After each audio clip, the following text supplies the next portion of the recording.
தாய் தமிழ் உறவுகளுக்கு வணக்கம்.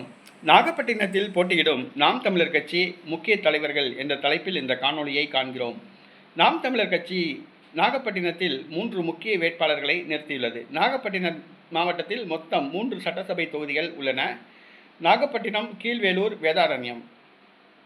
வேதாரண்யம் தொகுதியில் நாம் தமிழர் கட்சியின் பிரச்சார பீரங்கி நாம் தமிழர் கட்சி இளைஞர் பாசறை மாநில ஒருங்கிணைப்பாளர் அன்பு தம்பி இடும்பவனம் கார்த்திக் அவர்கள் போட்டியிடுகிறார்.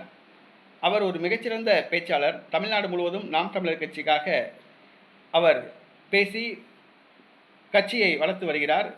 நாம் தமிழர் கட்சிக்காக குரல் கொடுத்து வருகிறார். நாம் தமிழர் கட்சி சார்பில் வேதாரண்யத்தில் இடும்பவனம் கார்த்திக் களமிறக்கப்பட்டுள்ளார்.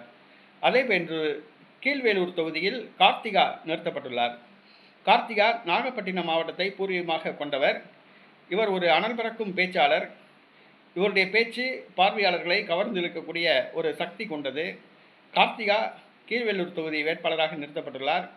அங்கு கம்யூனிஸ்ட் கட்சி தலைவர் சண்முகம் அவர்கள் போட்டியிட உள்ளதாக கூறப்படுகிறது. கார்த்திகா மகளிர் பாசறை மாநில ஒருங்கிணைப்பாளராக உள்ளார். அதே போன்று நாகப்பட்டினம் தொகுதியில் பாத்திமா பர்கானா போட்டியிடுகிறார். இவர் சாகுல் அமீத் அவர்களுடைய மகள். இவர் மாநில மகளிர் பாசறை ஒருங்கிணைப்பாளராக உள்ளார். ஆகச்சிறந்த ஒரு பேச்சாளர். பாத்திமா பர்கானா அவர்கள் நாகப்பட்டினம் தொகுதியில் போட்டியிடுகிறார். ஆக நாகப்பட்டினம் மாவட்டத்தில் உள்ள 3 சட்டசபை தொகுதிகளிலும் நாம் தமிழர் கட்சி 3 நட்சத்திர வேட்பாளர்களை நிறுத்தியுள்ளது. களம் காண்கிறார்கள்.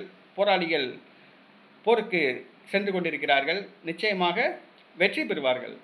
நாம் தமிழர் கட்சி நாகப்பட்டினம் மாவட்டத்தில் நிறுத்தியுள்ள அந்த 3 வேட்பாளர்களும் நட்சத்திர வேட்பாளர்களை நிறுத்தியுள்ளது. நாம் தமிழர் கட்சியின் முக்கிய தலைவர்களை நிறுத்தியுள்ளது. கண்டிப்பாக வெற்றி நாம் தமிழர் கட்சிக்கு தான்.